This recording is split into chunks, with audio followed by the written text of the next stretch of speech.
लफ्ज़ जिहाद आज केवल भारत तक सीमित नहीं रह गया है, पूरी दुनिया इसकी शिकार है। जिहाद अगेंस्ट वुमेन, महिलाओं के खिलाफ जिहाद, जिसको शब्द दिया गया है लफ्ज़ जिहाद नाम का।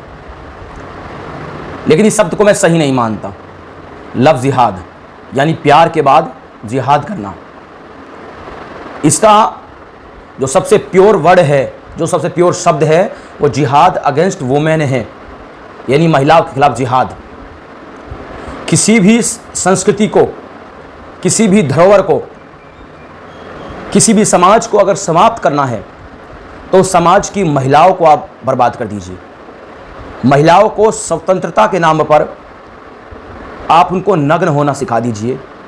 वे आपकी नहीं सुनेगी, आपका परिवार बर्बाद होगा, आपका मोहल्ला बर्बाद होगा, आपका क्षेत्र बर्बाद होगा, आपका समाज बर्बाद होगा। आपका समाज बर्बाद होगा तो आपका धर्म बर्बाद हो जाएगा। सबसे आसान शिकार होती है खासकर हिंदू महिलाएं, हिंदू बच्चियां। कुछ वर्षों पहले तक जो हमको ये लगता था केवल कुंवारी हिंदू लड़कियां ही लफ्ज़ जिहाद का, जिहाद अगेंस्ट वुमेन का शिकार हो रही है, आज वो बिल्कुल कहीं भी नहीं टिकता है। 50-50 साल की महिलाएं, शादीशुदा महिलाएं खासकर सबसे ज़्यादा लफ्ज़ जिहाद का शिकार हो रही है।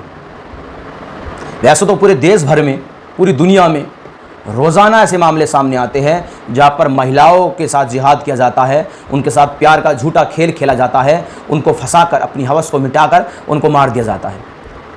कुछ महिलाओं को स्लेव तक बना दिया जाता है, स्लेव तक बना दिया जाता है उनको, यानी देह व्यापार में उनको झोंक दिया जाता है। अपनी हवस मिटाने का उनको एक जरिया बनाकर पहले खुद अपनी हवस उनसे मिटाते हैं और उसके बाद उनको देह व्यापार के कारोबार में उनको ढकेल देते हैं। ये सच्चाई है जिसको कोई भी नकार नहीं सकता है, कोई भी नहीं नकार सकता है। पॉलिटिक्स हो या कानून हो, देख सब कुछ रही है लेकिन चुप है क्योंकि सच्चाई उसको भी पता है। आज मैं जिस घटना के बारे में जिक्र करूंगा ये महाराष्ट्र से है। हिंदू लड़की का जो नाम है यशाश्री शिंदे, मराठी है। यशाश्री शिंदे मराठी है, जो एक मोहम्मद शेख नाम के कटमुल्ले के चक्कर में फंस गई। पहले उस कटमुल्ले ने हिंदू लड़की को, जो मूलतः मराठी है, महाराष्ट्र की रहने वाली है, उसको अपने प्रेम जाल में फंसाया और उससे अपनी ज़रूरतें पूरी की। उसके बाद मोहम्मद शेख ने अपने दोस्तों के साथ, अपनी कम्युनिटी के लोगों के साथ उस हिंदू लड़की पर दबाव बनाया कि वो उनके साथ भी वही करे जो उसने उसके साथ किया है। जब लड़की ने इसका विरोध किया, आपको याद है 2013 का निर्भया कांड, जिस कांड में निर्भया के प्राइवेट पार्टों के साथ छेड़खानी की गई थी और बुरी तरह से उनको नष्ट कर दिया गया था। इस केस में यही हुआ है, सेम टू सेम। यशाश्री शिंदे के प्राइवेट पार्ट्स में नुकीले औजार से उसको बिल्कुल जख्मी कर दिया गया। यशाश्री को रोज़ाना हिंदू लड़कियों के साथ में, सिख लड़कियों के साथ में, और अगर कहूँ जो मुसलमान नहीं है, जो इस्लाम को नहीं मानते, जो मोहम्मदवाद में विश्वास नहीं रखते, उस समुदाय, उस धर्म की लड़कियों के साथ में ये रोज़ाना हो रहा है। इसका मूलतः कारण है गैर इस्लामियों का सचेत ना होना अपने परिवार के प्रति। आज हिंदू समाज हो, जैन समाज हो, सिख समाज हो, वो केवल लगा है पैसा कमाने में, केवल व्यापार में। अपने परिवार पर ध्यान नहीं देते, अपने बच्चों पर ध्यान नहीं देते, अपनी बेटियों पर ध्यान नहीं देते। आज हिंदू समाज भी स्वतंत्रता के नाम पर कि हम अपने बच्चों को स्वतंत्रता दें, हम उनको आज़ाद दें, हम उनको आज़ादी दें, ये मॉडल ज़माना है, हम इसमें ये करेंगे, हम इसमें वो करेंगे, मॉडल ज़माना है। बच्चे बिना पूछे कुछ भी करें, माँ बाप टोकते नहीं हैं। जिसका नतीजा ये सामने आता है कि यशाश्री शिंदे के साथ जो हुआ, ये रोज़ाना हज़ारों लाखों बेटियों के साथ में हमारे समाज में हो रहा है।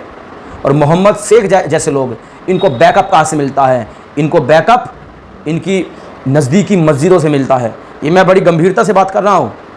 मेरी बात को कोई काट तो सकता है लेकिन उसको प्रमाणित नहीं कर सकता कि आप गलत कह रहे हैं।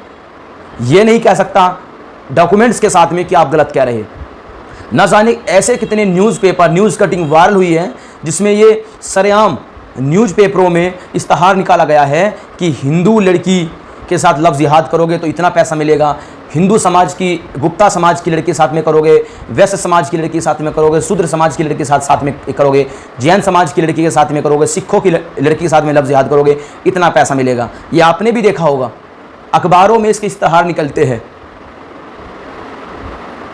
इसमें सबसे बड़ा जो आज दोषी है, मैं इसको हिंदू समाज को मानता हूँ, हिंदू समाज के परिवार को मानता हूँ कि बचपन से अपने बच्चों को जिस तरह की परवरिश देनी चाहिए, उनको धर्म का ज्ञान देना चाहिए, उनको ये बताना चाहिए कि तुम्हारे शत्रु कौन हैं, तुम्हारे मित्र कौन हैं।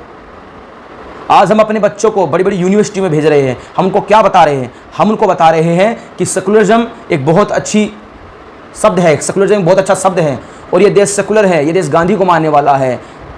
हम उनको ये बता रहे हैं। आज उनके कॉलेजों में मित्र मुस्लिम बन रहे हैं, पारसी बन रहे हैं, ईसाई बन रहे हैं। तो जो माइंड है हमारे बच्चों का वो पूरी तरह से डैमेज हो चुका है। हमें ये लगता है कि जैसा समाज हमारा है, जैसा माइंड हमारा है, जैसे मन में है जो हमारे चल रहा है वही अगले के दिमाग में चल रहा है, लेकिन ये हमारी सबसे बड़ी गलती है।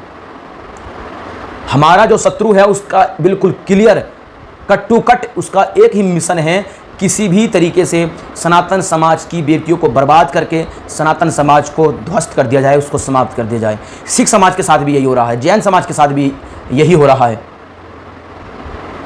और तो और ईसाई समाज की बेटियों के साथ भी यही हो रहा है। आज अगर आप बाहर की वेस्टर्न कंट्री में अगर आप जाएंगे तो वहाँ भी आप देखिएगा, वहाँ भी यही हो रहा है, किसी से छुपा हुआ नहीं है। पूरी दुनिया इसको देख रही है, बड़े बड़े न्यूज़ चैनल इसको कवर करते हैं, बड़े बड़े अखबारों में ये खबरें रोज़ सामने आती है, लेकिन हम फिर भी इस पर केवल इसलिए नहीं बोलते कहीं हम कम्युनल ना हो जाए, कहीं हम सांप्रदायिक ना हो जाए। हम केवल इस पर इसलिए नहीं बोलना चाहते।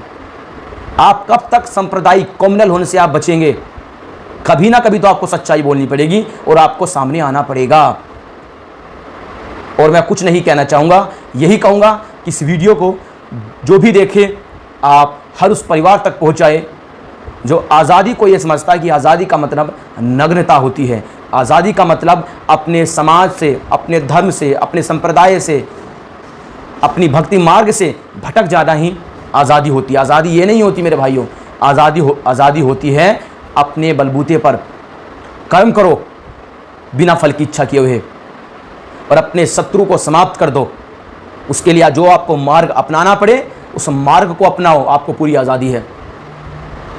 अपने धर्म को बचाने की आपको आज़ादी है, अपने परिवार को आपको बचाने की आज़ादी है, अपने आप को आपको बचाने की आज़ादी है। आज़ादी का अर्थ ये नहीं होता कि बियर बार में जाओ हर सप्ताह रविवार को और हाथ में बियर का गिलास लेकर, वाइन लेकर और मुंह पे सिगरेट का धुआं छोड़ते हुए आप कहीं कि हम इंजॉय कर रहे हैं, यही आज़ादी है। ये आज़ादी नहीं है, इसको जाहिलपन कहते हैं, इसको बदतमीजी कहते हैं। ये आज़ादी नहीं होती। आज़ादी होती है अपने धर्म को मानते हुए धर्म के मार्ग पर चलो, परिवार के साथ में रहो, परिवार की मानो और परिवार जो कहे उस पर चलना सीखे, यही आज़ादी होती है। हर हर महादेव, हर हर महादेव, हर हर महादेव।